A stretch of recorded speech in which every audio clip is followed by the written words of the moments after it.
Renee's going to be disappointed that she's at a work too. There you go. There's the episode title: Red Wine and Chocolate with Stewy Bryant.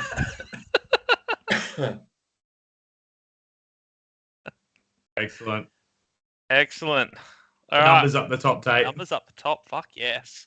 Good job, Will. We can never remember what number we're up to, but we're up to 22.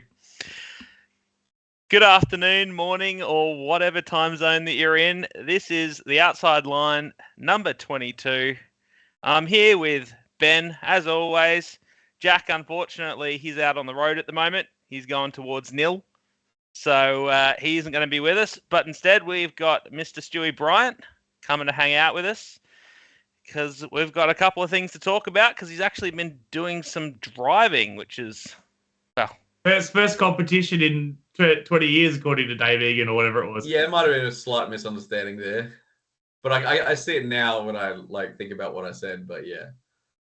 So I'm assuming you said you unretired the car and he read that as you unretired yourself? Yeah, well, Mez was asking me about the 32, and I said it's been 10 years. It was actually been over 10 years. And I kind of said, yeah, it's been 10 years. And I think he kind of took that as it's been 10 years since I've driven. So, yeah, he doesn't understand how your fleet of cars work. Yeah, there's a rotating. Well, actually, not surprisingly, probably less than most. Really, I've really only had like. So what are you looking at me for? Well, I had the 32, the Laurel, and then the Stewy. It's pretty much my main cars. The white one, the white Laurel, just sits in the background. That's not really whatever, but yeah. Yep. Well, give us a little bit of a brief rundown. I know most people are going to know who you are, but let's give us a little bit of a brief rundown of your drift resume. It's usually what we say when guests come on. Tell us a little bit about yourself for people that don't know. Well, so I guess I probably started in 2005, 2006-ish. I guess it was pretty much when I got the car. I bought the 32 that this all came about, like I'm doing now, and I drove it at LZ Fest. I bought that when I was 15, and that was 2014, 2015. I essentially bought it while I was in Japan, and then began the import process. So pretty much had that, and yeah, as soon as I got my license, it was giving it a whirl. Not necessarily in the legal sense at that time, but then I think I had a bit of a false idea about when you could actually start drifting, and I kind of thought you had to be 18 and stuff. So it took me a little bit of a while to actually realize that you can drift before you're 18. So, but yeah, around that time, so that would have been 2006, 2007, and it was drifting my street car. It was a different time back then. You basically, there was a few guys with dedicated track cars, but for the most part, it was like you take your daily driver out there, which back then a lot of people had 180s and R32s as daily drivers, or even just as a weekend car. So drifted that for quite a long time, went off the drift, and then delivered pizzas with it a few days later or the next night or whatever. Had it for a while. It got a bit ratty, a bit too much for the street. So I took it off and basically just kind of pushed towards the freestyle thing. I did a bit of G1 in competition in the very early days, back when it was still a street car. But it was... I quickly kind of found out that it's not as much what I enjoyed if I was drift, so I pushed more for the freestyle stuff, and that was pretty much just going from there, just freestyle, doing Matsuris, which kind of came out of all the Japan stuff. But yeah, did a lot of Japan, did a lot of freestyle. Kind of focused on just enjoying that, and then doing video edits every now and then, which I think is kind of probably where a lot of people heard about me, and it was more video parts, so to speak. And then opportunities from that pretty much to go drive around the world, other events in Australia, doing mostly freestyle stuff, but also competition here and there. And then around that time, Drift Champion, DCA. God, it's been so long to actually call the full name. DCA came along, and it looked like my brand of what I thought competition would be about, and it was essentially an event that you didn't have to win to enjoy. So I thought that's the perfect one to kind of enter. And that kind of kicked off me doing a little bit of, committed to a season of competition. And that went around Australia as a national championship. Won it the first year. And then came back the second year, didn't take it super seriously. And then was leading that for most of the year, and then just came down to a bit of a silly thing that kind of cost me the championship for the second year. And then that was pretty much what I needed to do with competition for a long time. I went back to freestyle, and like I said, the international stuff was fun, enjoying that, making friends over there and stuff. So I did that for a couple of years. Basically the opportunities with designing the track and running events out at Tailem Bend kind of started drawing me a little bit away from putting as much time into going around the world and doing drifting there. And it more was based upon, we got an opportunity to make the best track in the world. And so when someone starts throwing around millions of dollars to develop a dedicated drift track, you kind of just have to take that opportunity. You can't, doesn't come up very often, does it? No, yeah. To have that in your backyard, it's great to go around the world, driving at different events. But when you get a chance to do that in your backyard, kind of take it. And then after I kind of got it made, the owner kind of turned to me and said, "All right, well, now you got to get events there. You got to get drivers there." So that took away a lot of my time and my ability to do a lot of focus on driving myself. And it was pretty much getting drivers to the event. And that's basically and look, COVID hit as well. I was actually at an invitational over in Scotland when COVID pretty much came about. And so I was like, and I think COVID was actually there's a fair few cases in the UK at the time. So it was kind of, that got me kind of distracted and kind of got me away from international drift. And then we started focusing it at home. So yeah. So you said at the start then, so you were 15 and in Japan, and that's when you bought that 32. No, just like but it was just like an import process. So I bought the car in Japan. From Japan. Yeah, it was. I bought it in Japan and then imported it over. So the car was in Japan when I bought it. Yeah, and was there something about the 32 4-door that particularly drew you to it, or was it just one of multiple cars that you were sort of shopping around for? No, in fact, I honestly wasn't really hardcore into drift or anything like that. I was into Japanese cars. I was big into HPI, high performance imports. For the old people out there, the DVDs and the magazines. So I was always into the tuning side of things. I was kind of looking at the 180 and the 300ZX actually were two kind of cars I was kind of interested in. But for anybody that was back in at that time, I remember there was the 15-year rule, and that there was 15-year rule and then the SEVS rule, and that was coming in and basically knocking out the ability to import a bunch of cheap cars. So 15-year rule. So what are you talking about? This was 2005. So you're looking at around that 1980. It was. I can't remember exactly. Cutting off 89. So anything newer than 89. Yeah, exactly. You couldn't just import willy-nilly. Yeah. You had to go through SABs. Exactly. So basically, there was a bunch of cars that got pre-approved for import. So you could still get them under the 15-year rule, but it was running out pretty quickly. So on a bunch of the sites, they kind of show you the cars that you could still get in under the 15-year rule and didn't need to go through the thing.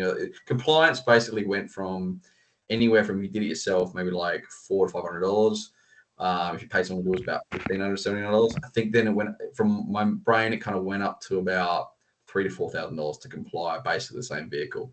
And that was just under the two different regulations. So it was a kind of a push to get it. So it was basically, what can I get? And I was looking at cars, and I found out that you could get Saphiros under that. And I'd heard about Saphiros. I thought they were kind of cool because they weren't, as well known as 186, especially back then. I was like, that's pretty cool. You can get Sephiros. And then I'm like, oh, you can get Laurels. And then I kept looking and I was like, oh, you get like 32 4-doors. And like I hadn't seen many of those either. So it's pretty much whatever I can get out of those three. Which ironically is still kind of the case. But that makes up your entire exactly all those anyway. So yeah. And so that 32 was just sitting there. It wasn't a great example. It was fine. Turned out mechanically to be pretty good, but like it was a bit rough, you know, nothing special. So I just jumped on it and imported it through, I think it was called Prestige Motorsport. I think they're a Perth mob. I don't know if they're still around or whatever, but yeah, imported through them. And kind of brought it in, and I remember having to drive it away. I couldn't even drive manual, so I actually had to get my mate to kind of drive it away from the compliance place. So I didn't even I don't know if I had my license at that point or not. But either way, I definitely couldn't drive the car. So yeah, and I know there's a lot of people that see that car now, and I don't know if they quite understand how highly you regard that car yourself, like how much you love it, because generally they see cars that are a bit more missile spec and go, oh, no one loves it, but I know how much you love that car. And I think that's a little bit of some people see that as like two different things. Like, how can you treat a car like that way and love it so much? But you actually do both, and I know how closely you are tied to that car. Yeah, I mean, like, and I'm also a very sentimental person, so like that's kind of the other problem is I struggle doing anything kind of to get rid of cars and stuff. Even the Technis Express, like the one that I consider a real missile, I still have that sitting in a backyard, and I eventually want to do something with. But the 32 was my first car. I did so much with it, and it also kind of was a big part of me developing as a driver, and honestly, like as a person as well. Like that, when you grow all those friends, relationships, and you kind of like, I mean, that's the car that like I had to learn to basically be able to deal with people constantly like abusing you and giving you shit over. And it's easy now, but like as a kid, getting that kind of criticism, especially from people that you looked up to. I was watching drift since I was 12 years old, or even younger, like going out to drift and stuff. And there's a bunch of South Australians there that I'd see and drivers and stuff, and then to have those kind of people like criticizing you for the car you were driving and I guess making assumptions about how I was as a driver. It was pretty hard back then, but you make that choice. Do I just cave in and just listen to them and make the car? And I couldn't afford to drive as much as I did, especially as a kid, and also repair my car every event. I was out there driving hard, and I was doing every event, like every single practice day. I'd be there. I remember crashing in the hills, and stoved in the corner, and I basically pulled out the guard. I think got a bunch of different little things to kind of get it going, and I actually got these alley brackets, and I just kind of tech screwed them in to hold the guard out in position. I couldn't do a headlight because I couldn't get my hands on a headlight, so I just mocked everything up and got everything kind of in position. Now there was no corner underneath it, but I did that just so I could get out to the drift practice next the weekend after, just so I could drive out there. Because I never missed a drift practice and I didn't want to start then. So I was just like, I got to get out. And that was the main focus. And yeah, it meant the car would get rough and people would just be like, oh, you got to clean it up. You clean it up. I'm like, I just didn't understand why.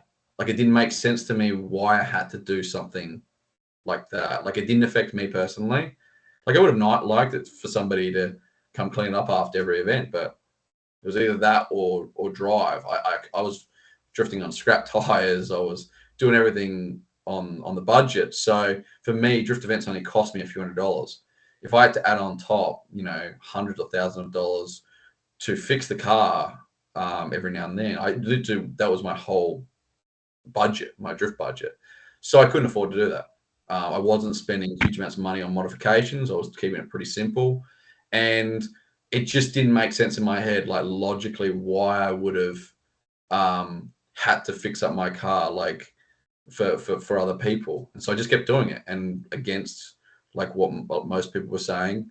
There were a few people that would kind of, support me in it, but like most people were just like, nah, and to write you off like that. So yeah, it was a tough time in that car, but also, like I said, that's a lot of those memories, because you come out the other side of that, and then all of a sudden, missiles become cool. And now a lot of these people that were giving me shit are now all of a sudden like, kind of like, oh yeah, I really like you out there, Stewy, and all this shit like that. And it's like, so that whole experience totally changes you and how you think about people and how you think about concepts and ideas, and like, do I actually listen to people just on face value with shit like that? So when you add all those kind of experience stuff, and you add all that, they were kind of, that car was the base of that, and also just a lot of fun experiences with a lot of events around Australia and stuff. That car becomes such a part of you and your identity and everything like that. So the idea that I just want to go throw it into a wall or whatever, is kind of, it's as rough as it looks.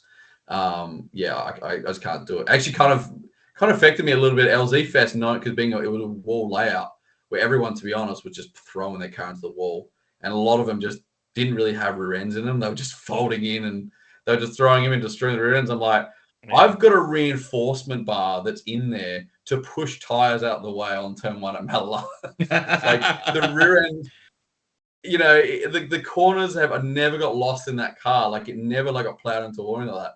So it was so strong that the tiniest little nudge in that would have put your front end in. It would have. So there was a video of you tapping the wall slightly, and you can see it tries to bring the front back. Yeah, it was solid as hell, and more as well, because as much as I'm the first person to say, like, do this and do this to make sure you keep the front out, like I let that rear absorb a bit of shock too, in that I let the front come in just a little bit. Not enough that I knew it was going to go in, but like I just let it absorb a little bit, because I was very tender about the rear end of that car, as bent as whatever it is. I actually didn't want to just stove the rear end of that car. So there'll be a time and place for that later, but I was actually kind of a bit delicate with that car, and it probably hurt me a little bit at LZ, to be honest, if anything. So now that everyone knows the background, I guess, of that car, because it's been sitting in the shed for so long, that there's plenty of people now that have been drifting for a while. You retired that car never as known I that car started existed. drifting, because I started drifting like 11 years ago. So then, obviously, LZ Festival's coming up. You've ended up on the entry list, and getting that car ready has been priority number one. So how did that all come about?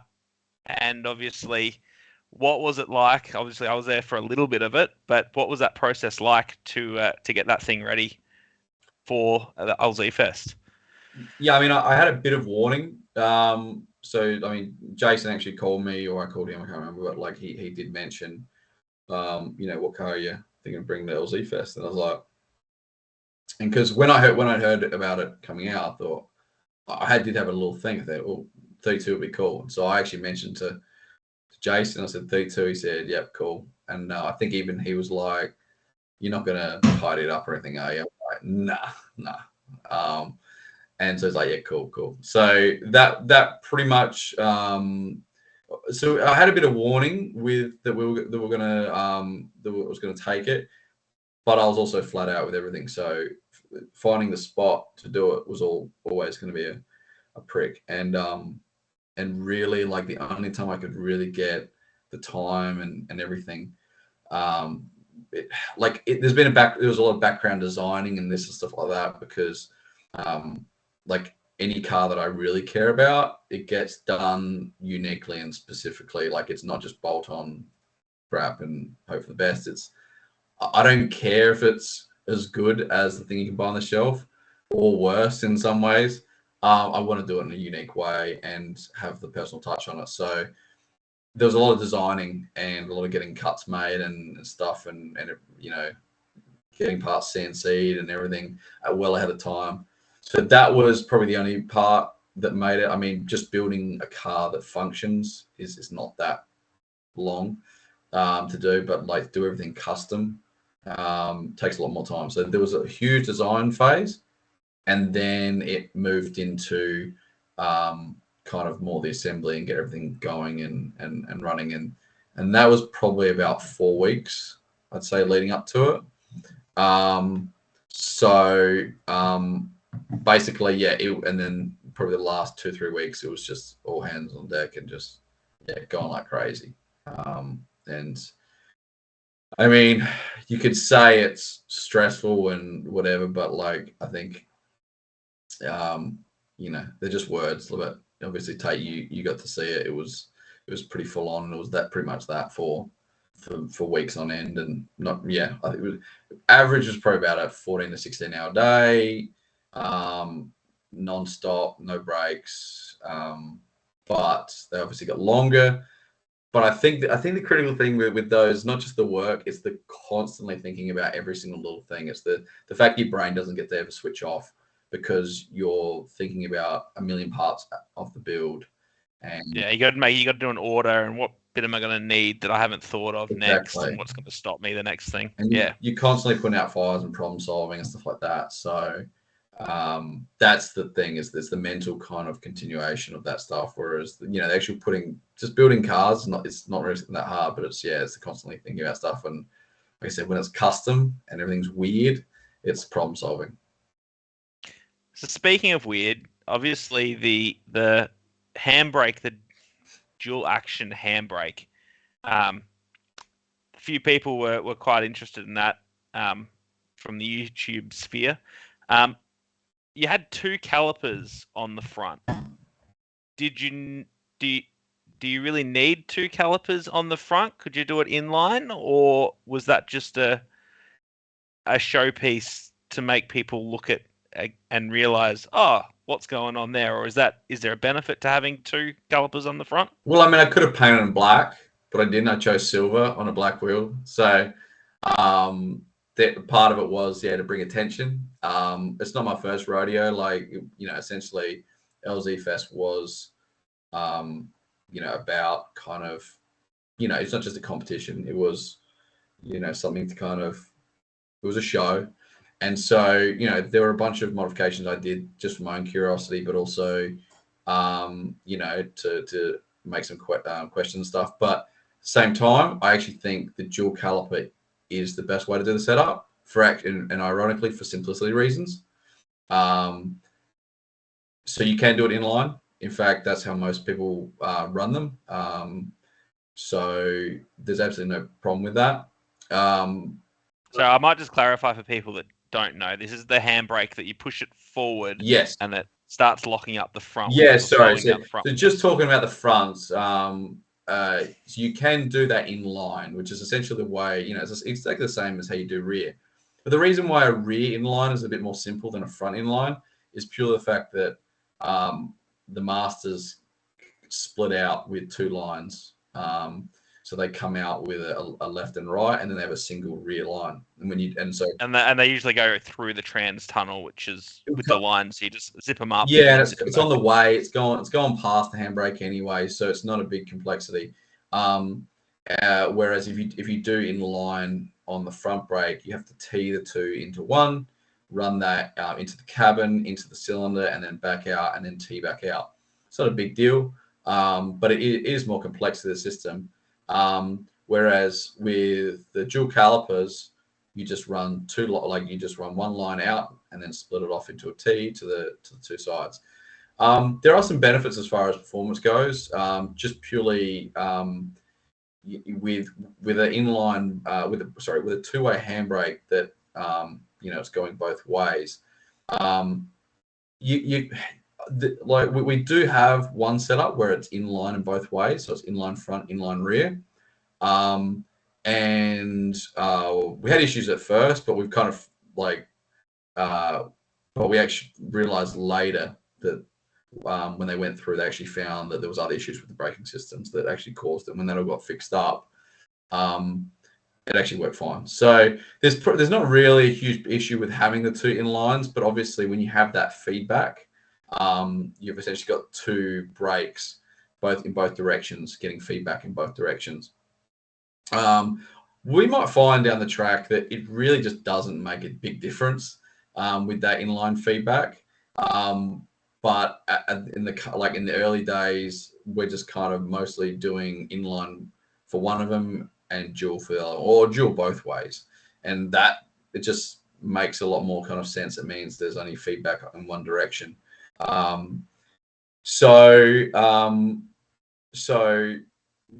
Usually what that means inline fronts and dual caliper rears. But in my case, I've done dual caliper fronts and inline rear. There's no like I said, I'd like to give a more kind of like, you know, deliberate answer, there was pure purpose for it. But the fact is I got a lot of Nissan parts laying around, and I've got plenty of 4-pot front calipers. And I was like, you know what? This is actually really easy. All my knuckles have dual caliper visions. I don't have to add anything in. They literally, there's 2 bolts there.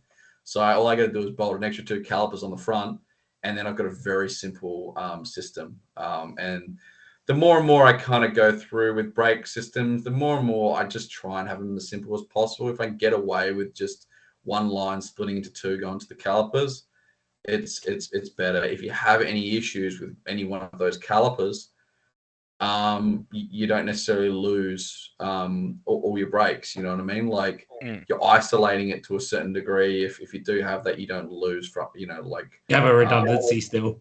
It's redundancy and stuff like that. There's nothing like crazy, you know, straight beneficial, but it does also mean, you know. So anyway, point being, I don't really care that much about unsprung weight on the front, clearly, because it does obviously add some weight in there. I've got billet alloy knuckles at the front, so there's a lot of weight taken out there anyway.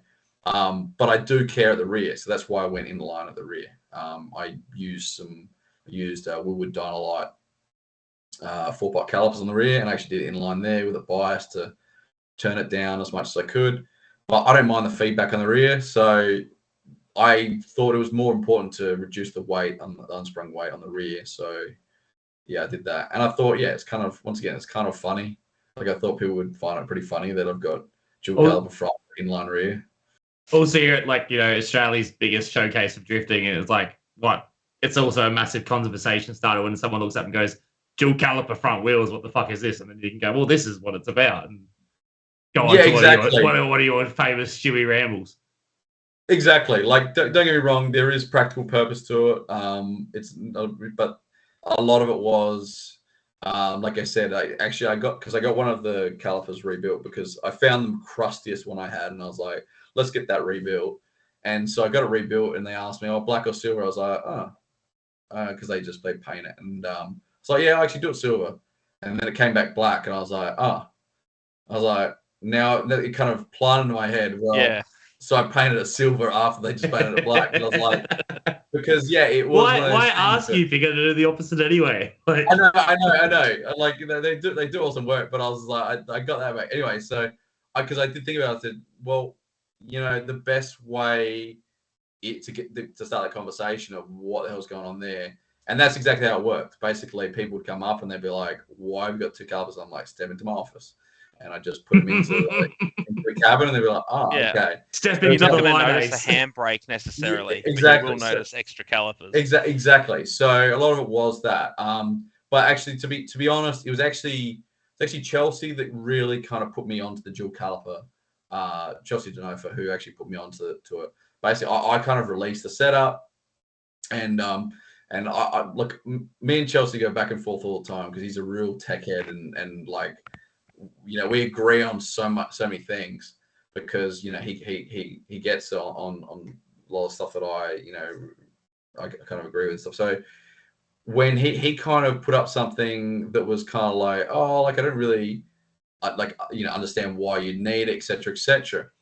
And that was kind of a bit surprising to me because normally he's, you know, very kind of whatever. So I messaged him, and and talking about showing a few examples. And then he kind of was like, yeah, I'm getting, like, he got way more on board. And he was like, He said, I reckon I'd probably do it as a dual caliper. And I said, like, I said to him, like, I thought about doing dual caliper, but I kind of like, I needed the license from somebody else to kind of make me not feel like an idiot, because I was like, that seems kind of ridiculous. But when he said it, I was like, all right, well, you said it, not me. And so now I'm gonna give it a whirl. And to be fair, the first car that we did the setup on was actually the Drifting SA invite car. So I actually did it on the invite car first, purely because it had NA brakes on it that are not worth anything.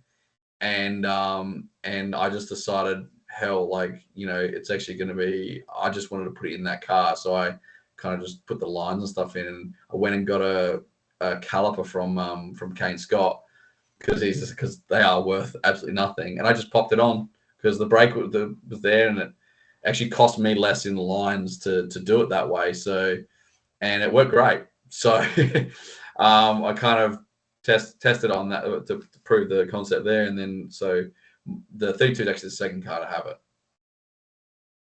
Yeah. How was LZ Fest for you? Obviously, you took both cars, both RB20 4 doors, sticking with the theme there. Yeah. Well, you know, we knew we probably weren't going to be able to test, and we knew there was, like, you know, there's a lot of new things in that car and stuff. So we thought, you know, we may as well bring it back up. And we first talked about cleaning up the Cephii quickly, because Renee was, like, you know, desperate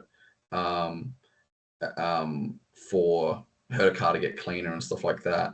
So I was like, all right, 2 birds, 1 stone. We'll clean up that car, and then we'll take that car as a spare car. Anyway, what was it without the engine? I think that was the engine problem with that one. Yeah, low comp. Low comp, and then we're like, all right, well, we're not taking that car anymore.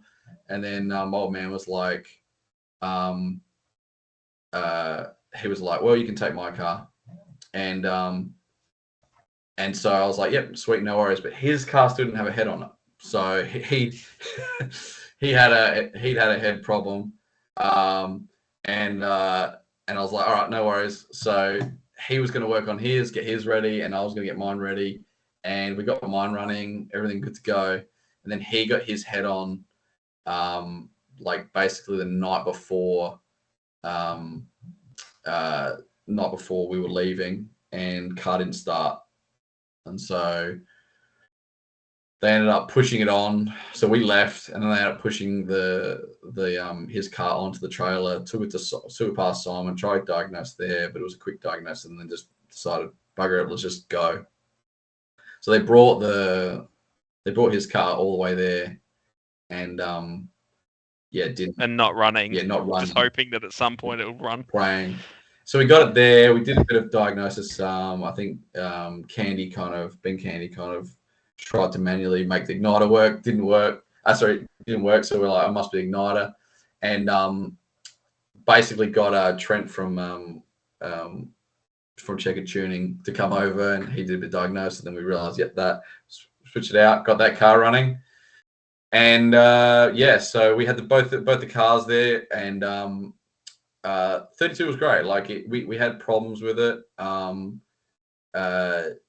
So first day we had an issue with the diff. Look, to be fair, I probably should just committed straight to the welding it, rather than going with a shimmed style. But, like, I'd had pretty good success with shimming to lock diffs before. Well, all mine I've only ever had one car with a welded diff.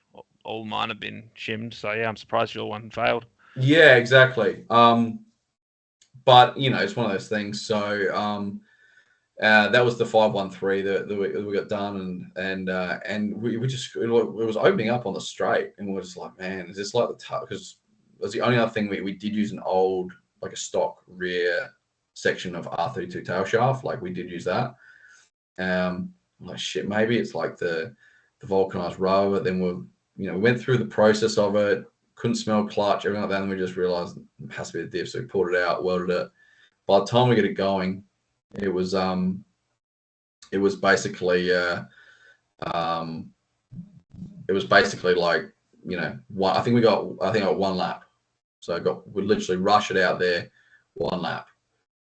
And that was the extent of my practice on Friday, and everyone else had kind of been sessioning the whole day. The next day, it was clutch issues. The clutch itself, no problems. It was an extreme clutch in there that we spent much time doing the conversion and stuff. We thought it might have been something internally, but in the end, I think it was just probably something. It was probably just the master cylinder needed a stopper or something like that, and it's probably just overextending. So small little things like that, but it just wouldn't return, and that just killed my morning practice because it's like the car, like it would go to the floor, and I just couldn't like re-engage it and whatever, and so I had to get towed off, and I was sitting on the track for like 20 minutes. You I was put lucky. a T56 in that, don't you now? TR6060. TR6060. So it's Yeah. concentric slave. Yeah. Because they do like to, I don't know what it is. Jack's VEs did it constantly, where the clutch pedal would just stick to the floor. So it might be a slave cylinder issue. Well, funnily enough, it was Dale, the mastermind, who came up with a solution. Of all things, the absolute mechanical genius. We're talking about a campaign, right? Dale campaign. Gone. You sure he didn't have Vitali whispering in his ear? Yeah. No, Tell him this, Dale. Tell him this. No, he's like, put an Oki strap on it. Mm. So you know why he knows that? Because he used to have an Oki strap holding his gearbox in third gear. Was it because I know that's what he did at LZ, because he had the gearbox. He's had issues with that third gear popping out for a while. Gotcha. He was using like magnets to try and hold it in place and yeah, right, and all that stuff. But yeah, he's like, how do they work? Yeah. Magnets, how the fuck do they work?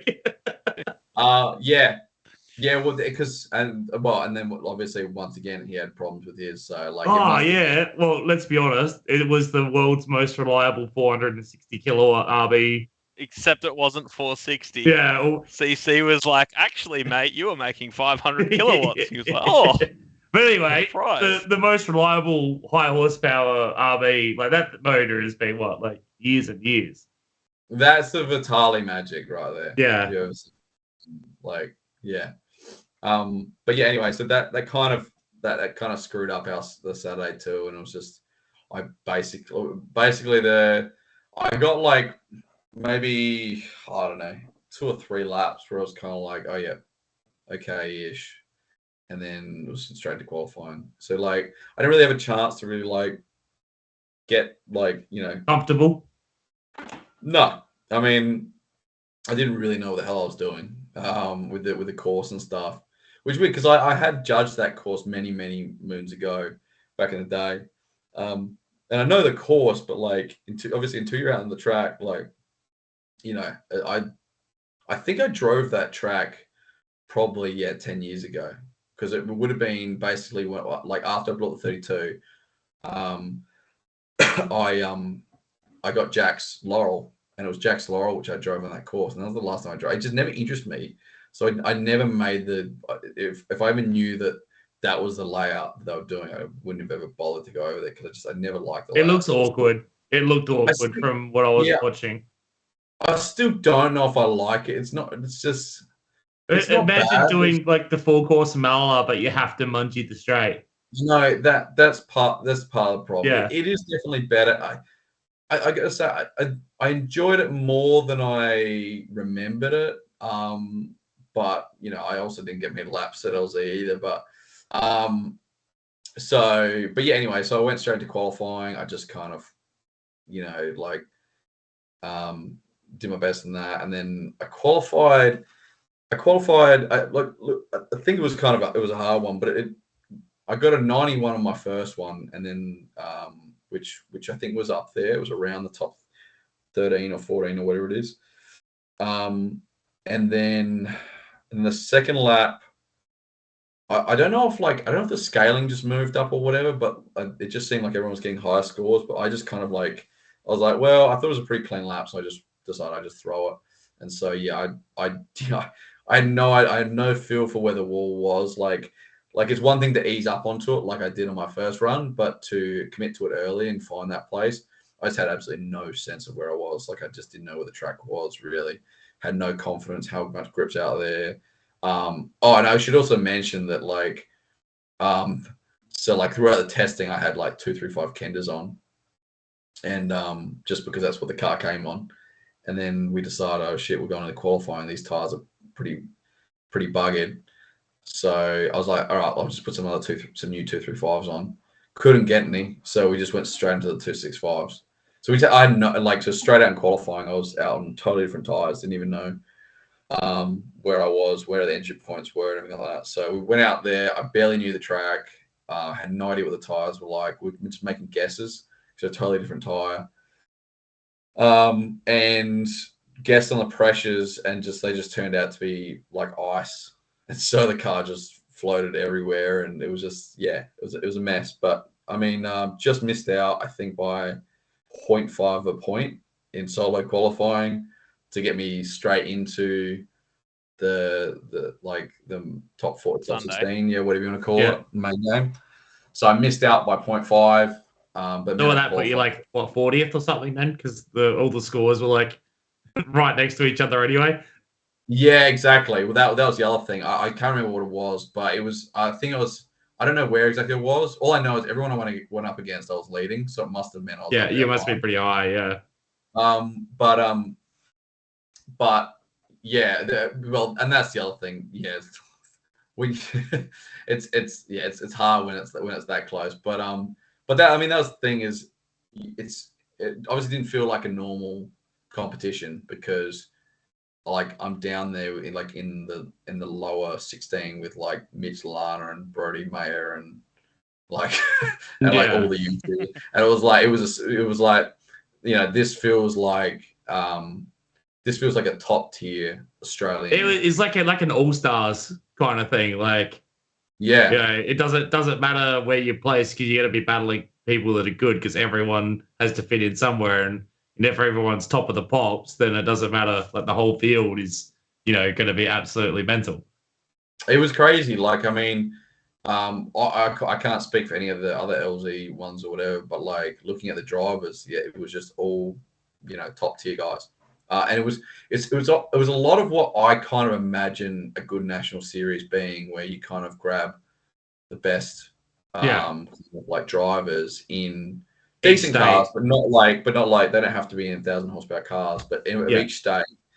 And that's kind of what it was that the top of the top of each state kind of coming together and actually battling on driving rather than the cars. So I think the cars made a huge difference there. They obviously did to a certain degree, but it was talent. It was just talent there. So that was magical radial tire.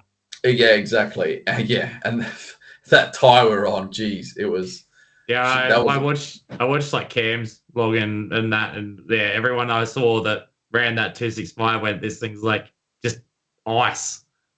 Well, and that's where I kind of, because like I said, I had those Kenders on, and I just jacked the pressures up. I was like, I'll go out, I'll literally crank them up to 80 psi, and I'll just do a quick skate, and then I'll drop them to what I think I need to drop them to. And I was like thinking, I'll probably end up on like 50 psi. I've just gone out on 235, and I've kind of, the only laps I got in were like basically done 235s, and I'm putting in brand new 265s. So like I'm probably going to end up like 60, 50 psi, and I'd rather them be a bit slipperier and whatever. End up dropping them to like 30 or 40 psi, and they were just like world slipperier than the buggered 235s I just pulled off. So it was, I don't know. We just kept going down lower and lower, and I didn't go any lower than 15 psi. I think 16 psi, only because I had one pair of like borrowed like decent wheels that just happened to be the ones I went out on. I didn't want to go any lower because I was not. You want to D-bean. I want to D-bean and kill those wheels. So I didn't go any lower, but I had dudes with like dropping into like single digits, pretty far into the single digits on it. Yeah, it's nuts. So was that like a control tire kind of thing? Like, so you're all on the same tire, or? Yeah, it was meant to be control tire, but there was obviously guys with sponsorship deals and stuff. I mean, I've heard people talk about doing control tire stuff in general. Like my kind of feeling with that is, it just gets ugly with tire It shops does. and brands and stuff like that, and whatever. But obviously for this one, that's what they wanted to do. And to me, I didn't really give a shit because I didn't really have, I didn't have a brand or anything like that kind of sponsoring me, so it didn't really bother me. If anything, kind of, it left everything kind of nice and close, and everyone was on ice in a lot of ways. But there obviously were a few guys that weren't. There was guys that got to bring their tires because they had those connections, and I didn't notice anything. You hear people saying like how fast they were compared to everybody else and this and that, but I don't know. Like, End of the day, the guy that won was on the shit tire. So like, I was like, I don't think it was real. Yeah, it's one of those things. Like, I mean, I wasn't driving enough to really notice, to be honest. But it's one of those things. Yeah. So I do want to go back to one thing before we get into the actual normal stuff we do on this podcast, which is talking about the state series. You obviously were one of the original drift content creators, like, back in the early days with your stuff like the Mayhan videos and all that stuff. Like, what got you interested in? Because obviously, drifting was what we were all doing, or what you guys were doing. What got you interested in actually filming that and creating the content? Like, you did say they were like, they were edits. They were like a skate edit. Like, was that what like inspired you into that, or like? Because really, we didn't see. I don't think there is much older drift content on YouTube than your stuff. Yeah, so I like it. Yeah, it was basically skate videos, but I was always into all that stuff. But yeah, skate parts was a big one, like for me. So it was, but I was always into video editing. So I don't know if it was directly that, but I just like making videos. Like, I'd go get clips of skateboarding and I'd do my own video edits and stuff like that. So it was a fascination with that all in general. But yeah, a lot of inspiration from skating. I never really went to skate competitions. It just never really interested me. But I was going and getting the latest, like, video, whether it's like, from all your brands like Flip and stuff like that. It was like, going to get that video and been like, see all the, see those edits and stuff like that, and everyone's part, and that's how you kind of, that to me was kind of the economy. Really was what kind of drove me, was seeing the gnarly shit that somebody like, and that to me was what influenced me in driving, was working more towards doing cool shit. And getting that crazy 1 or 2 laps, rather than just doing a lot of boring 70-80% runs. I'd rather nail the 110% run once or twice. Now, regardless of what a lot of people think, to get those really gnarly runs, you need consistency. You need to be very precise and very controlled and everything like that, so that you can get that like crazy one in there. So when I have to pop back into consistency mode, it's pretty easy. I can just get on that line and I can do that pretty easy, no worries.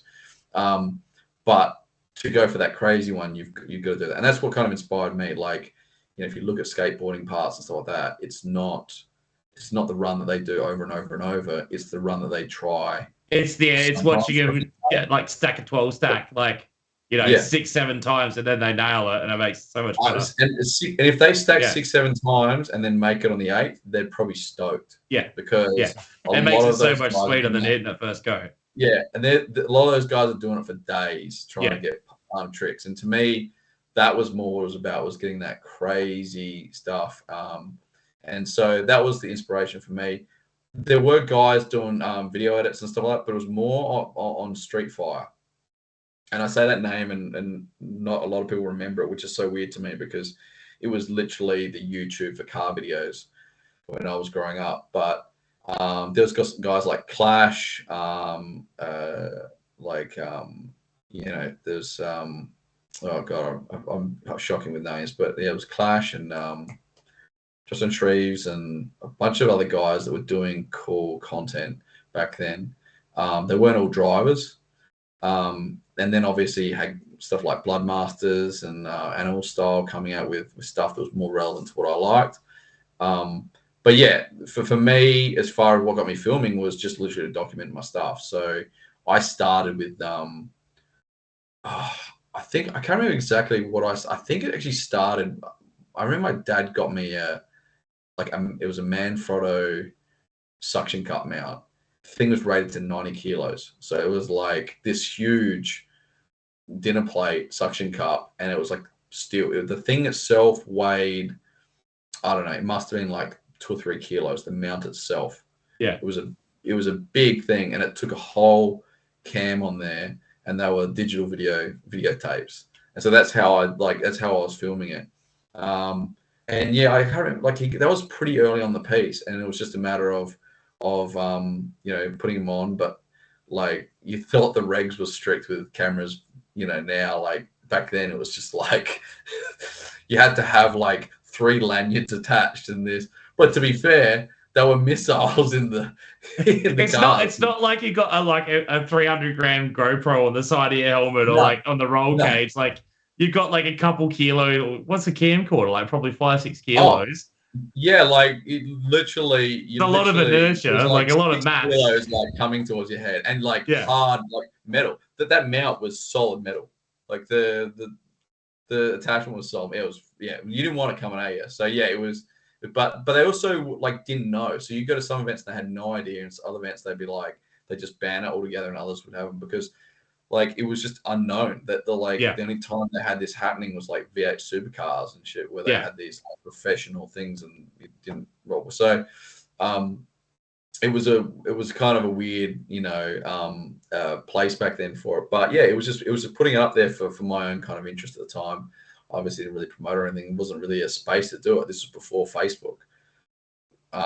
So you put it up and it was just there. And like, I guess you maybe send your mates links over MSN or something. I don't know what we did back then. I can't remember.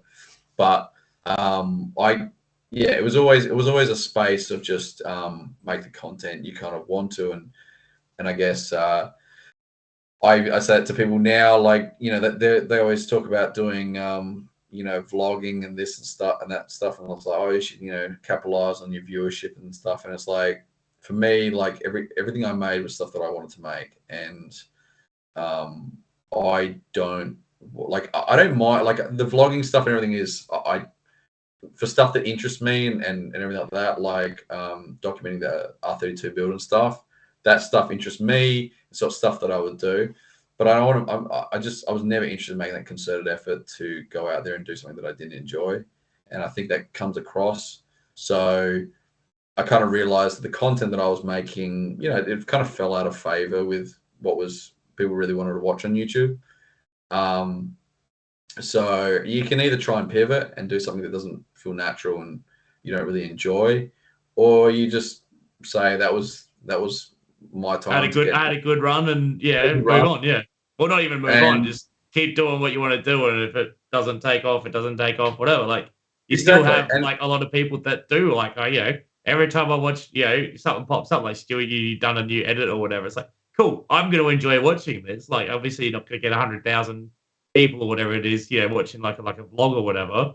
But like, it is still cool to see shit like that. That isn't just the same thing that everyone does. I think it's just the time you've got to invest in it. I think that's what killed a lot of people in that space that were doing it, was you spend so much time to create those videos, and then you put up some silly little clip, or someone else puts up a silly little clip, and it gets those gangbusters. Yeah, exactly. It also died out as soon as you couldn't choose the music. Yeah, that sucks. It. Yeah, that's what stopped me doing. Do a nice edit to some royalty-free drum and bass. Yeah.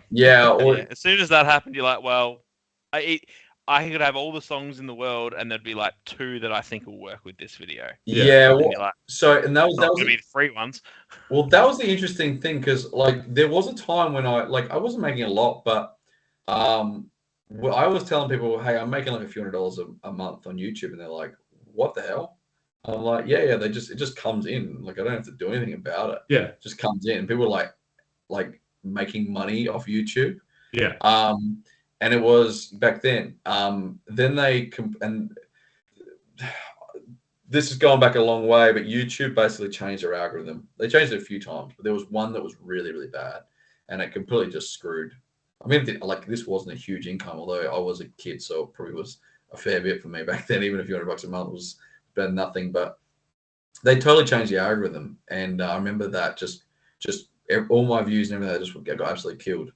And I was like, all right, well, fuck YouTube then. So it totally demotivated me to actually spend any more time to like try and actually create anything of it. And so I just continued to just put up stuff as I enjoyed it. I don't know if I ever would have actually changed what I did, but when you start seeing money coming, you're like, oh yeah, you could possibly like turn this into something.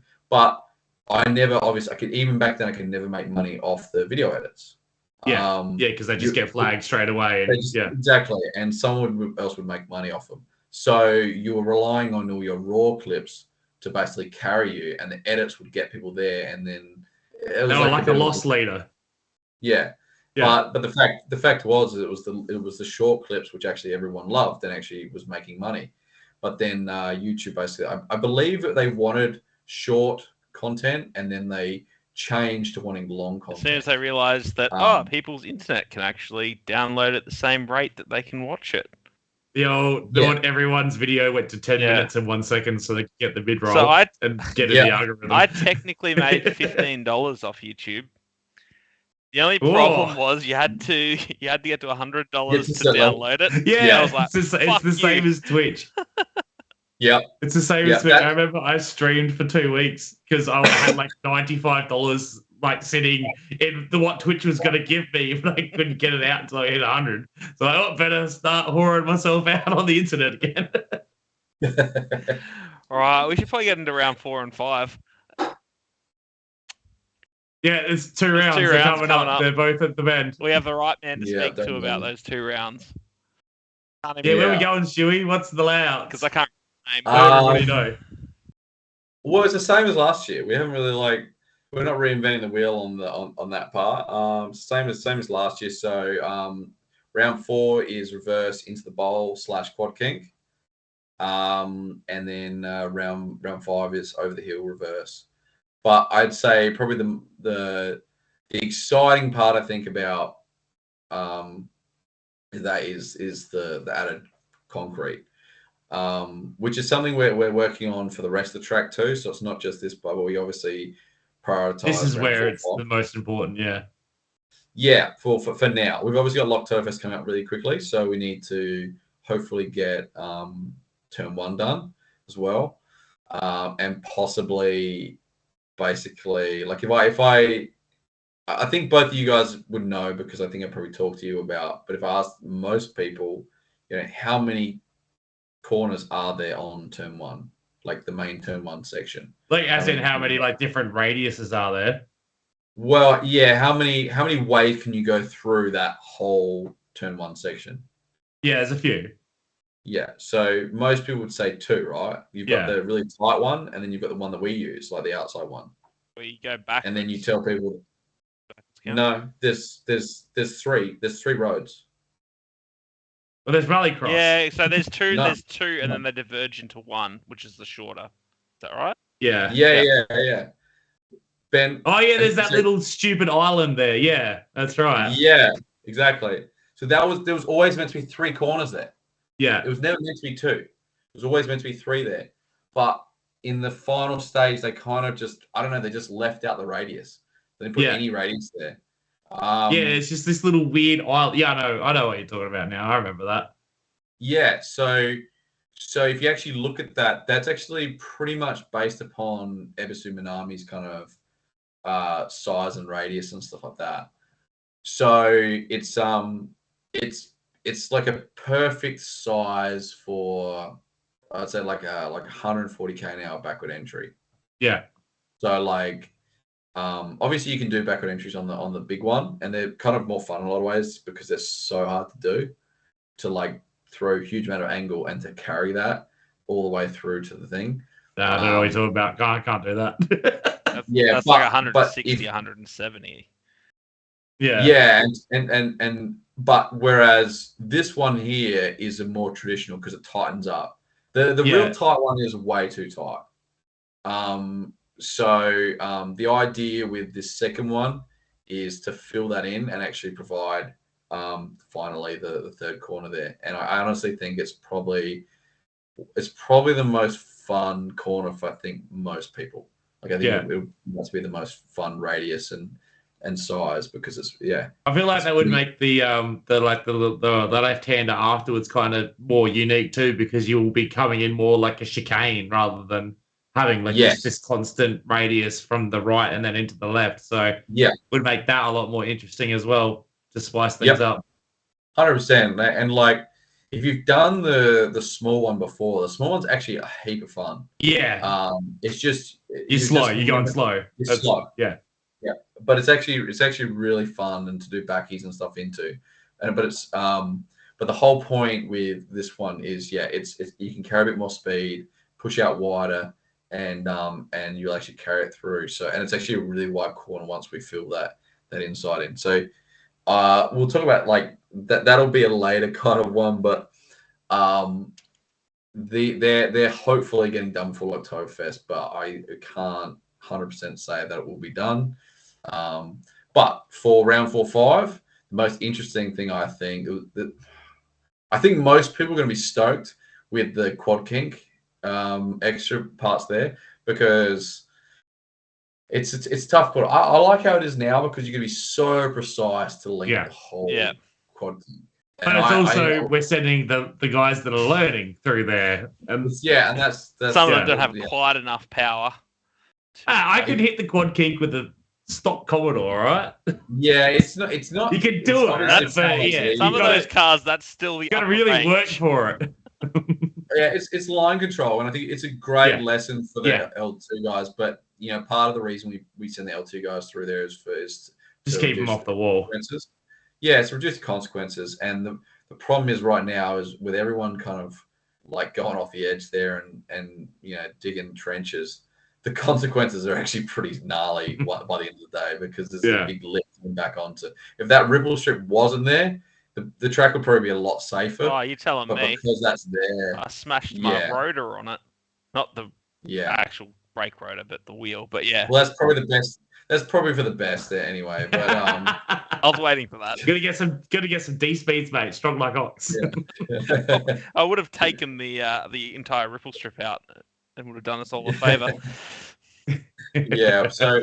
So basically, if you imagine that ripple strip's basically been widened to that the whole way around. Yeah. So it's about it's 1 meter. Oh, sorry, about 1.1 or something like that for most of it. 1.2, I think, in the widest section. We really widened at the start, like going forwards. Which will be the end for round 4. Yeah, that was where most of the dirt drops were happening, was on that point there. Yeah. And so that has been that we put even that's heaps because that was also really bad for the karters too. Yeah. So basically that's been why, which I think is going to be like the L2 guys are going to absolutely love that. Did it have camber put in it? We didn't. Didn't? We didn't on that one because the karters use that. Okay, and they'll get big. Yeah, we don't want to play with fire too much with the karters. Like we want to keep it pretty simple for them. But yes, so on the outside of over the hill for round 5. So you go along the straight backwards essentially, and then over the crest, and then right down into that big sweeper, and then it really slows down. Yeah. So on the outside of... Will's got it up on the screen right now if you're watching on the video. Good work, Will. Thanks, Will. We have visual aids this week. Thanks for not rocking up, Jack. We have visual aids this time. So if you look at kind of where the pit, that'd be pit entry, but essentially when it's reversed, it's pit exit. Basically just after that, it's been widened out there by 1 point. I think it's 1.2 out there. It's pretty wide, but yes, it's got a decent camber to it. Yeah, so that's going to like bank it in. It's cambering up, isn't it, or is it cambering back? Yeah, so the track is quite cambered itself. So we basically match the camber in the opposite direction. Yeah. Yep. So it's cambered in to essentially help you turn, and then it's cambered. Yes. So because if we did it flat, like it would have almost been like a Nico drop if you had it flat. It would have changed Well, no, because if we did, it would, but the problem it would have still been a drop. But the problem with that was any water wouldn't have drained very well. Yeah. And so we basically matched it back the other way. So we've doubled whatever the track camber is. It's essentially the angle of the dip is double that. Yeah. So it's almost like a little berm. Yeah. So say it's a 5-degree camber. The differential between that is about 10 degrees. Yeah. So it's pretty significant. I think Will did have a picture of that was that's the inside.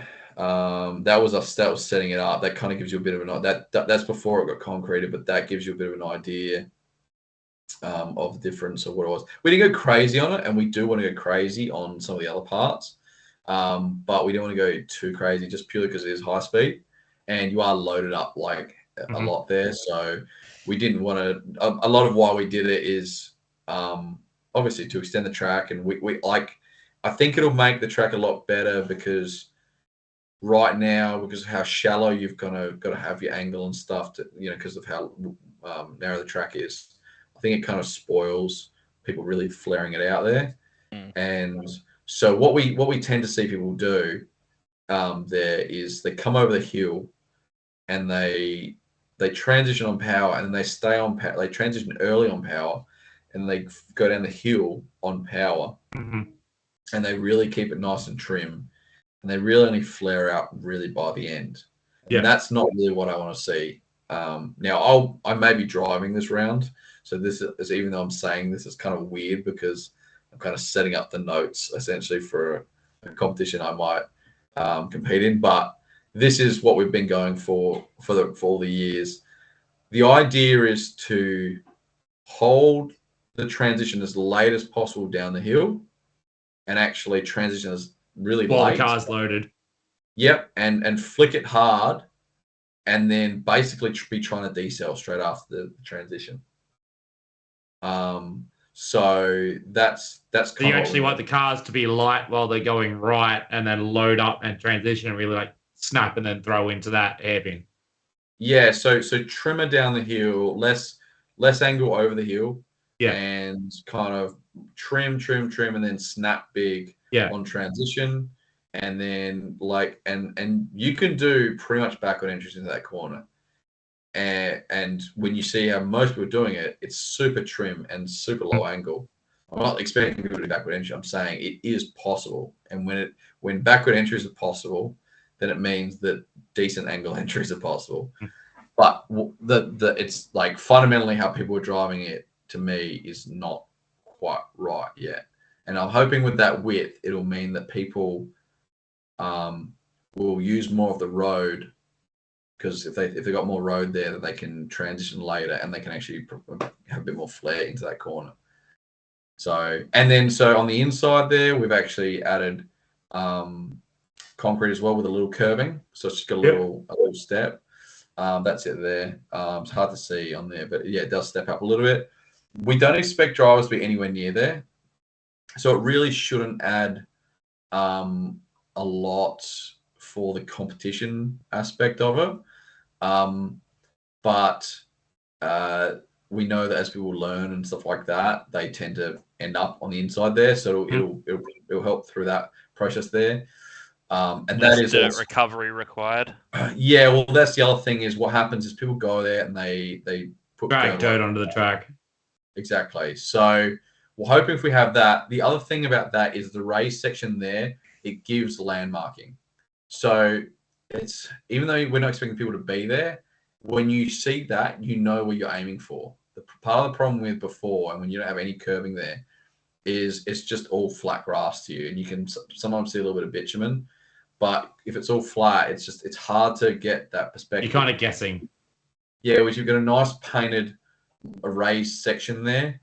It'll landmark it, and you'll be like, I know that's the inside. I've got to go a little bit wider than that, so you can set your car up a little bit earlier, and hopefully it'll mean that they're actually able to get wider of it.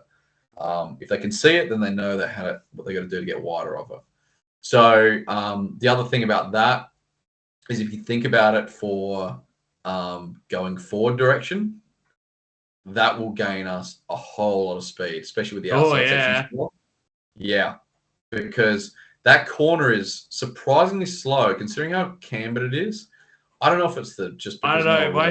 My speed through there, like going flat knackers, was always limited by how much front grip I had. Like I was always like, I'm like, I don't know how people do 170. I'm gonna get like 160, and I'm like, I'm speed racing through that last quarter as fast as I can. I don't know what it is about it, but it's not a fast corner. I don't know if it's the bitumen that was used there because it was low priority, or I don't know what it is, but it's just not a fast corner. And so a little bit of inner curve there will help hopefully just cut the corner a bit and make it a bit faster, because it's just never been a fast corner, and so it's kind of been it's been the limiting factor of how fast you can top speed out there.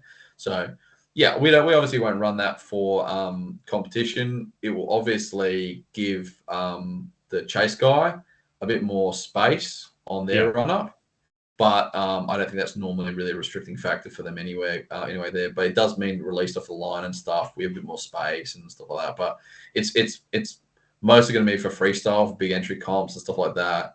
I reckon it'll give you 10-15k an hour through the corner, and I reckon which will be 30k by the end of the straight. Well, no, because it probably won't mean as much by the end of the straight, but I think it's still gonna. I think it's still add 5-10k an hour possibly for some guys by the end of the straight. So I mean, when guys are already doing 160 plus, 100. The difference between 160 and 170k an hour entry is pretty huge. Because everything is obviously exponential at that point. So that'll be sick for that. I'm really keen for that. And the other one we did was lengthening the wall a little bit further. So coming into the bowl. So that's always been a safety hazard. Where the tires were that I crashed into, and Sven's infamous run up the wall there in the old E30. Yeah, so definitely, look, it won't make Sven's incident any more fun. In fact, it'll probably make his worse, if we're perfectly honest. But because he was kind of lucky that he went up early and not into the corner of the wall. Yeah. But, we're not, if you're going into a wall, because basically what happened for him is there was no concrete wall behind those tires. It was tire bundles and then a hill. Yeah. And so it kind of made his look dramatic, but it didn't really do a lot of damage, I don't think. All things considered. His car mounted the tires. Yeah, he ended up on top of the tires. But where it's more, what we're more worried about, and the big one hasn't happened yet, is more that if that had happened a few meters more to the left, and then he'd just gone straight into the corner of the wall. Because there's a conveyor belt that kind of holds, is meant to hold it on, but that just gets ripped off. It's a conveyor belt behind tires, and it's bolted into the wall. When the track was designed, it was obviously designed to go both ways. But when I went to the track and I looked in it, and the wall just ended basically on the concrete on the bowl, and I was didn't go any further. I'm what happens when they go reverse? And they're like, well, we're not meant to go reverse. I'm like, yeah, it was definitely meant to go reverse. It was designed that way. And they're like, oh, well, we didn't think it was. And I was like, I don't know how that slipped by. So that was a bit awkward. But yeah, that was. I don't know why they just decided to end the wall there, but that was their kind of thinking. But the problem is, it's not just reverse where it's a problem. Forward, it's a problem too, because we've got these tire bundles waiting right on the edge of the track. Yep. For you. Yep. And so, when you basically what happened with Steve Beasley was you clip the wall, pulls your front end in. Now, if you pull your front end into a concrete wall, it sucks, but you slide you're along. skimming along the wall, not Unless getting you're that gripped up by a BMW. tyre stack and getting put on your lid. Did you see that BMW that ended up on its lid? It was like a slow-mo vid that was done the last few days. I think it was. Oh, mate, his helmet fell off mid-flip. Yeah, there was film, but they are different types of walls and that. Yeah, different things. It can happen, but it's unlikely. Yeah. But if you get kicked into tire barriers, they just flip you. Like that's all they do. Well, they have whatever kinetic energy goes in comes out at a random angle. Yeah, exactly. Yeah, it's Carnival. So anyway, so the idea was lengthen that wall a little bit longer. We had a choice whether to just cut off, like just to bend the wall and go straight off into the dirt, and then just have like a bit of a corner to the concrete, which somewhat fixed our problem, but was still kind of putting a pretty sharp, bend of concrete. Yeah, it's not even really the fact that it's the corner of the concrete. It's that you have concrete that's on a different angle to what the track is. So you have somewhere to be going into rather than skimming along. Exactly. So basically, the idea was, in the end, we chose to run it longer and kind of tapering away. So instead of it following the bowl around, it just started just going straight off. And so the idea with that was, realistically, it means that we're going to have to put more and more concrete down the track as we get funding and stuff for it. But for now, what it means is we can run a tire bundle, just kind of protecting the edge of the wall there, without it being on the primary line. Yeah, it might just touch the track a little bit, but the track there isn't the primary line. The problem is where that wall ended before was on the primary line. Like it's on. No, you're coming at it. You were aiming at it. Yeah, exactly. So the idea with this is if you got onto that line early, you were basically, if we put tires there, you were going to hit the tires, and now we're going to push you into the wall. Now, if we put tires in front of that corner, you can still have the perfect line and not hit him. However, if you go in too deep too early, you'll hit those tires, and it will happen. But it's the best we could do right now. And like I said, we'll keep extending that wall, but it's not a cheap exercise. You can see the construction photos and stuff of that Matty Bennett's and his team did. There was a lot involved in forming that wall and stuff like that, and the whole process. You look at it and you're like, oh shit, there's a fair bit of work there. So not a cheap exercise, but thankfully Matty really helped us out there with all the pricing and stuff like that, because it's something that Drifting SA is pretty much covering so far. We're negotiating things here and there, but currently we're basically just copying the cost right now. So Drifting SA is a non-for-profit club. It does make make money off a lot of the events, and the idea is to kind of spend them to improve drifting where it can, and this is one of the areas where everything we've done here has been a safety issue in one way or another. So there's some fun ones that we want to contribute to, but we're really just tackling the things we consider safety issues. On the outside, over the hill, it's fun. It adds more to the track and everything like that. But it also, there's also a concrete section that starts again. It's not as bad as on the Quad Kink, but it means that when that divot gets cut out, once again, you've got this big corner waiting for you just to fucking smash your rail and stuff like that, or whatever. And it's protecting people's cars, protecting safety, protecting the track, because when you hit those things, kills your tires or kills your rims, delams your tires, and then it's cutting up the track and stuff like that. So all right, well, obviously I'm looking at the notes. Yeah, he's got another thing on the notes, which is talking about keep it re, and then after that goes, it's probably 9:30, so that'll be enough. It's now 9:30. We haven't even gone through all the notes yet. Silly Tate.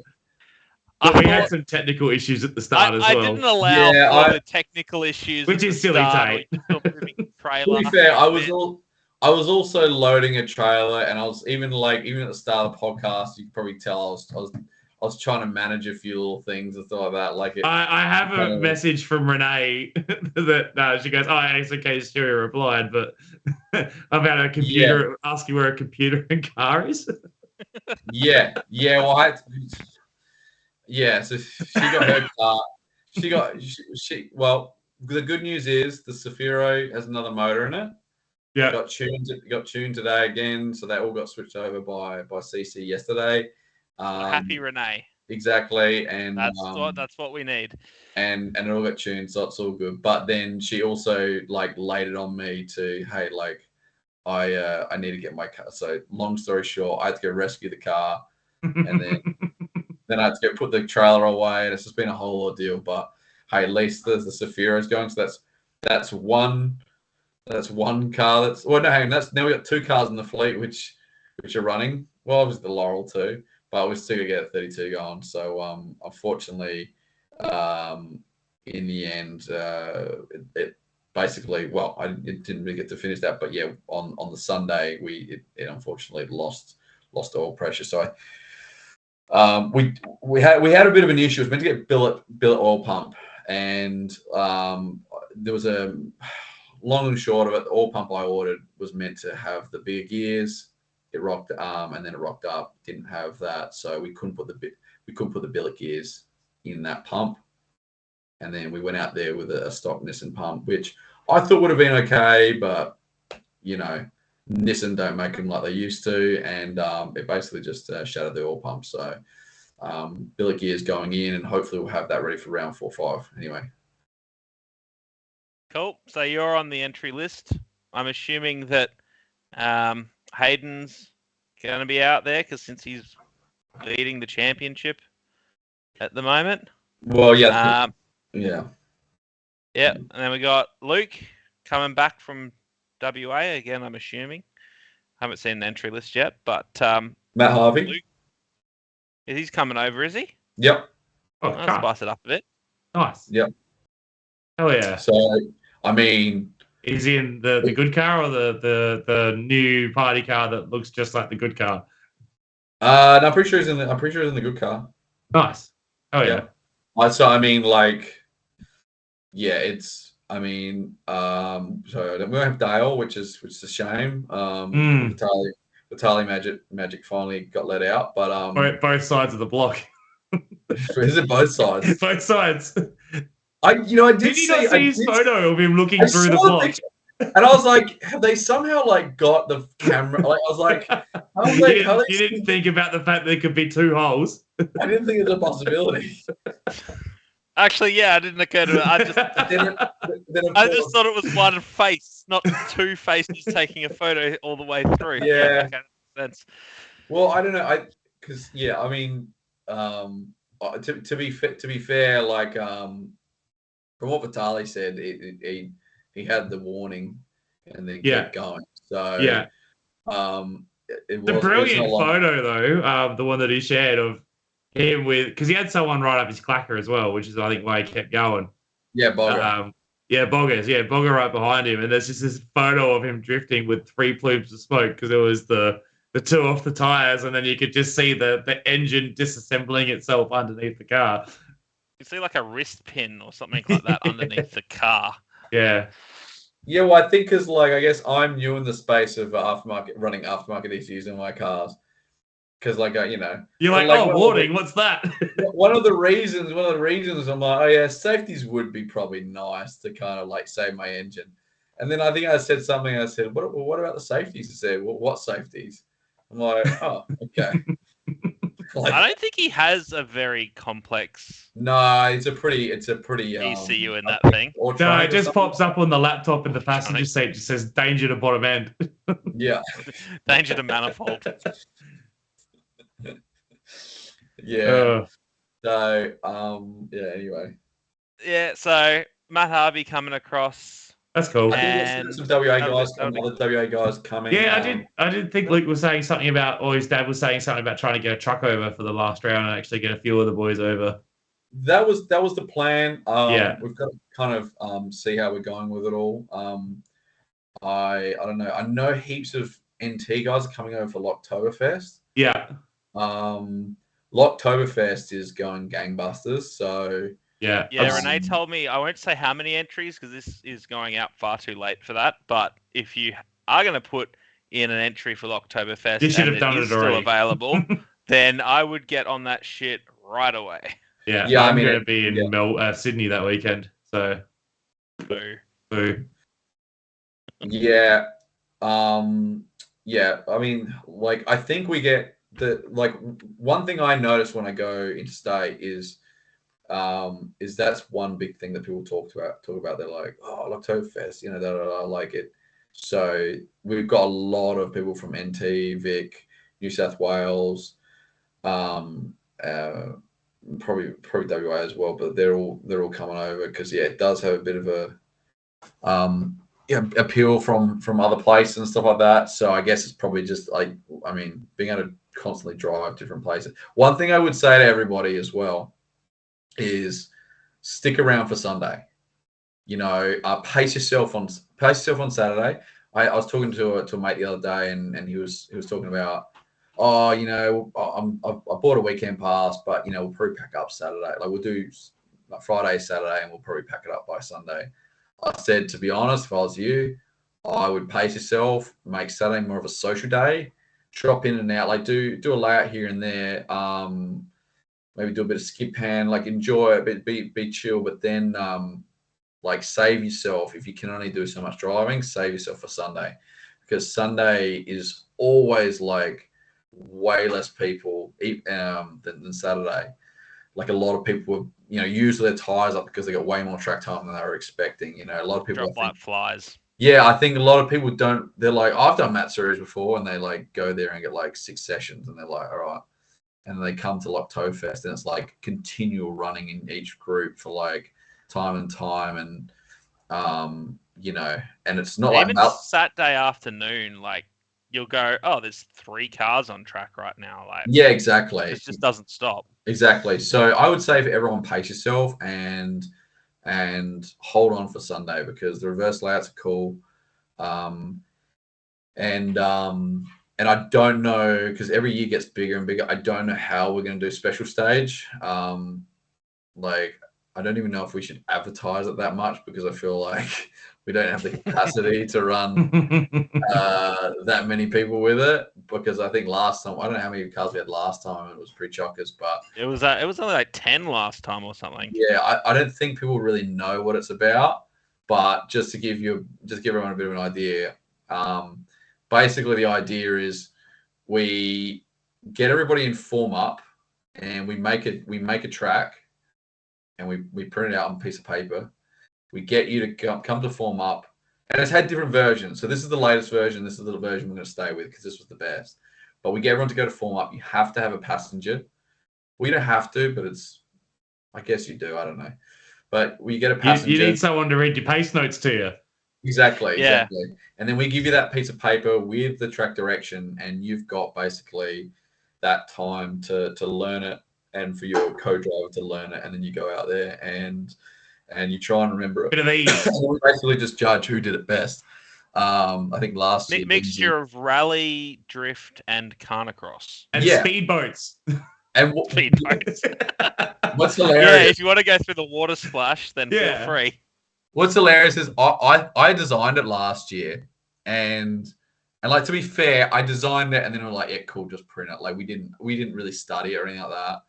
But then we when we had to choose it, or we went to get partners, I think like Ethan was like, I don't know if he said he wanted to jump in with me or whatever, because I'm like, oh, fuck it, I'll do it, even though I've whatever. Even though it's our design, I'll do it anyway. I'm not going to win, like take the prize or anything, but I still want to do the thing. Anyway, so I thought, well, I may as well get Ethan in my car, I guess, because that makes sense because he's the race control guy that was with them designing it. So we're the two people that knew what the layout was ahead of it. So it's only fair that we kind of go together. He's not jumping in another guy that can win it. The one team that can't win it, we can be together. He wouldn't remember anyway. He was fucking useless. He was foreshadowing. Oh, he had the piece of paper in front of him too. Like he still had it, and I'm like, I got pretty far, and then I forgot on like one of the last corners, and he sent me the wrong way. So that doesn't sound like Ethan. Even though we made the layout, we still didn't remember it. Lindsay was the only person I think that got it in one go. I think most of us got it on the second go. Yeah.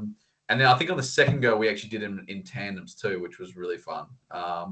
So I accidentally did it in tandems, but I don't think the guy in front of it really wanted that to be the case. Yeah. But it is super fun, but I think a lot of people will just like get out of there because they're like, I don't know what that is. And then to be honest, like I said, if we had heaps of people, I don't know if it would actually work. It might just be too many people.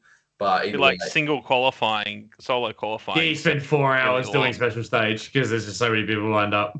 Yeah, it's kind of worth just like because you'll never ever do anything like you won't do anything like it.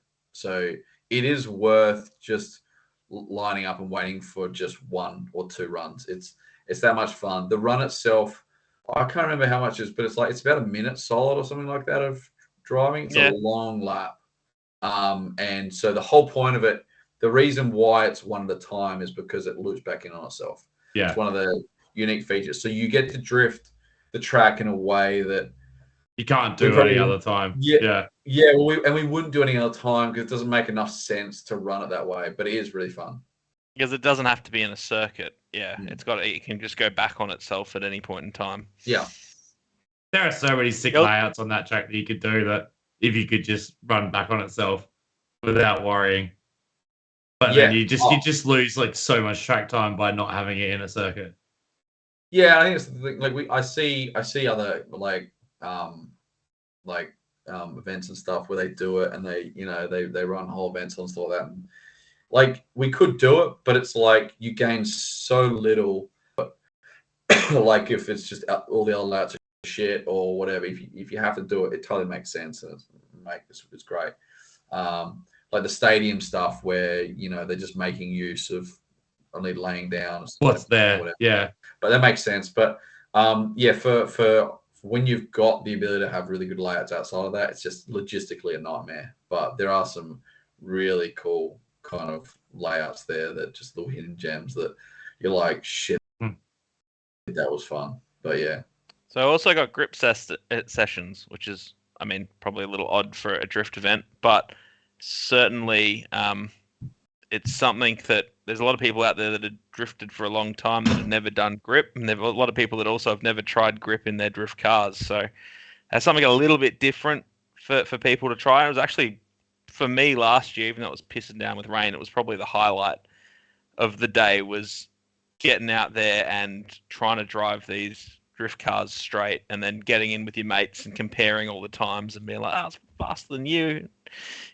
Yeah. That's, I think the thing is, like, it gives us a little, like, obviously with the big entry comps and all that, but I think it's just like having this mini little competition thing where it's like, it totally changes the dynamic because you go from drifting with your mates and stuff to like, there's a clock here now, and like, I still love the judged aspect of our sport, but like, then you go out and you're like, all right, well, I was literally just faster. There's no way we can debate this. Except for when we had transponder issues that one year or whatever, but then there was some excuses. But yeah, like this, like I was either faster or whatever. It totally changed it, and it's really refreshing. It's another one of those things where you kind of see other people there like, oh, I'm hitched here for drift, like screw that bloody grip stuff or whatever, and you're like, everyone that just gives it a go comes back like, wow, that was way more fun than I expected. It's just a complete way to change up your day.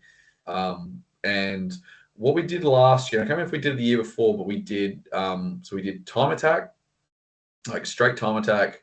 We did that in 2 categories. We did it for the time attack guys and for straight time attack guys and for drift guys in a separate group. And then we did the drift attack, I think it was. And that one you had to be drifting the whole track. Which was And it was that pissing down with rain, so it wasn't difficult yeah, to do. exactly. It is what it was. But that's actually a cool kind of little change up in itself, where you actually got to be drifting the whole way, and who can drift the fastest, and that's I don't know. It's a lot more fun than I think most people kind of think. But the time attack guys, They're we've on got a the few screen at guys the that moment. come every year, and they absolutely love it. I think it's one of the I think it's a really fun track, because you don't need aero, you don't need power, you don't need brakes.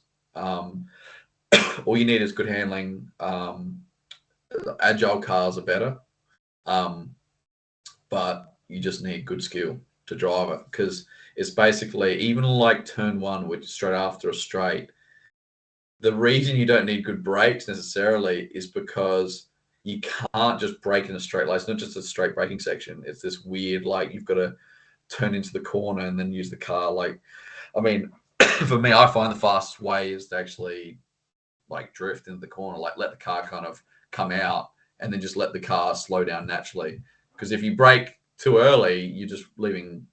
I remember your fastest way into that corner last year, which was get too close to the wall, get all the water running off the wall, and then just go straight. Oh, yes. Straight aquaplane. This off the track. is where I don't make a very good race car driver. Because I don't think about shit like that. I think race car drivers are like, no, you can't do that because that'll upset this, do this, upset this. And I'm just like, I'm just going to go really near the wall. And then, of course, there's runoff there. And yet I just fucking I just don't think I'm extremely stupid. So that's my big problem. Well, that should be the tagline then. I'm extremely stupid with Stewy Bryant. Yeah, I just it was. No. You see, the thing is, that was I might be extremely stupid. No, I am. I didn't say I might. There's no doubt about it. But yeah, that was a fucking ride, and it wasn't even in my car, so that was the best part. The last little thing on here, because we're probably closing out on this podcast now. Keep It Read, I think today put out their calendar for next year. Fun. Well, it's in the drivers group. I don't know. Yeah, that's all right. But there's a couple of Wintons, it looks like, which is good. It's good to see Winton back on the calendar. Yeah. All the comps seem to be early in the year, and there's two, which is like February 17th and March. It's like 3 weeks or 2 weeks or 3 weeks apart, like between round one and round two. Yeah. I'm kind of looking at that going, I hope there isn't a DSA round in between, because it'd be good to bugger off over there, leave the car, and then come back in a couple of weeks. But it's only Melbourne. It's not that far to tow your car. Yeah, I hate driving. The problem we have is I'm pretty sure the problem we have is I'm pretty sure we were aiming for a February date in the end. Like, we normally do March, but I think there was I can't remember what the reason was for it, but I think we're probably going to push for a Feb date. So we'll have to dodge it as much as we can, but we can only kind of do so much just purely because we split out. But look, if you'd ever gone to any of their events, you'd know why they're doing what they're doing. Because it was fucking windy last time I was there. Then that is how it is every time. Every cold and windy. It's cold to do. Like, it has its own weather system, and then Melbourne's trash. Horrible place to live. I don't know why anybody does it, but it's always cold there. 4 seasons in one day, buddy. Look, I think they got exceptionally unlucky last year. But man, I've been judging there since early 2000s. Like I said, back when we used to just do the run the wall national thing for VDC, and it was the same back then. Like, it was always crap then. There were a few nice times, but it's just something I always remember was always shit weather. And then like the last 2 years of Keep It Read. I mean, the first year I reckon it was like, I don't know how many events they did, but there might have been one okay weather, and then last year I think every round was shocking. And so I was talking to Josh about it. Josh just like that defeat you see on someone's face, like they have no control over it and they're putting together these amazing events, and they rock up and they're just defeated by the weather every single time. They may do everything up until that last round. That last round, it was so strong that they couldn't even operate out of the tower. The commentators had to go down into a van on the ground, and they were in race control or whatever. We tried to judge from a van up on the hill, or a 4B on top of the hill, but like we did qualifying like that in that, but we're having to get security to constantly move people out of the way, and then eventually it just got too popular. We just couldn't control it, so we couldn't see anymore. So we ended up having to go stand up on the now skeleton tower, because normally at least it has like tarps and stuff. Wind. Yeah, exactly. They couldn't run it because it was literally lifting the scaffolding. And yeah, shit. it was super And windy. so It was nuts. We were just standing up on the skeleton tower on the top of a hill. I bring a ski jacket every single time, and I have about 4 layers under a ski jacket. Every round, I've brought that, and I wear like 3 pants and stuff. And I'm just fat. That helps. Yeah. Well, I will say, as soon as you got at least off the scaffolding, it was better. But like on that scaffolding, it was just hell. But yeah, anyway. So I think it was the last like straw that just like screw that. Like it's just the amount of logistics required to run a lot of this is just crazy. So we may end the first round may conflict. I'm not sure. It's just I don't know. I'll ask you guys, but I thought the spacing is pretty good. I like the spacing this year. The break between was nice on me, my wife, and my wallet. Yeah, we don't really have as many issues with weather here, except for when there's a hurricane moving through. A surprise hurricane. They're the best kind of hurricanes. Well, yeah, it wasn't great weather before, but then it turned into very not great weather. It was, Phil is drenched, and that pit tent is now over the fence. Yeah, I mean, I saw, like, to give people an idea, I saw a trailer just go off on its own. Like, it literally, a box trailer just shot off into it. It went into a car, but thankfully, the guys that own the trailer and the guys that own the car were the same people. But literally, like, a trailer just it was full-blown hurricane. So it was pretty ideal. All right, well, I think that's probably one podcast done and dusted. I don't know about you guys. I'm ready for bed. Looks like Ben's ready for bed. He's slowly been sinking down throughout the entire podcast. I'm ready for a nap. I've had a big day. Stewie's got most of his day left to go. Stewie's just got out of bed. Oh, I wish. I'm still recovering. I'm still dead. Like, yeah. All right. Well, thanks for having a chat with us, Stu, and we'll see you in a week and a bit. Oh, I forgot the most important part of round 4 and 5. Gilmore can't make it, so the dream team's back. So, prepare your ear holes. It's going to be me and Danny, so it's not going to be. It'll be great. It'll be fine. I swear. I'm sure he knows. Stewie's really happy about it too. You can see it in his face. I am. I actually am. I am fine. I just, like I said, I kept talking about Mez about getting him over and et cetera, but we will find a spot to get Mez over for one thing. Yeah. We've obviously got Chunga over before, and there's other commentators like Tony B. I'll attempt to drive again sometime, and then you can just fill my spot with guest commentators again. Yeah, exactly. So, like, no, we've obviously, like, you guys work well. Gil's great. Yeah. So, like, we've always had good commentators, but no, we could have Danny back in there, and yeah. Cool. Yeah. All right. Thanks, fellas. It's late. Let's go to bed. I mean it. I do. I truly mean it. See you later.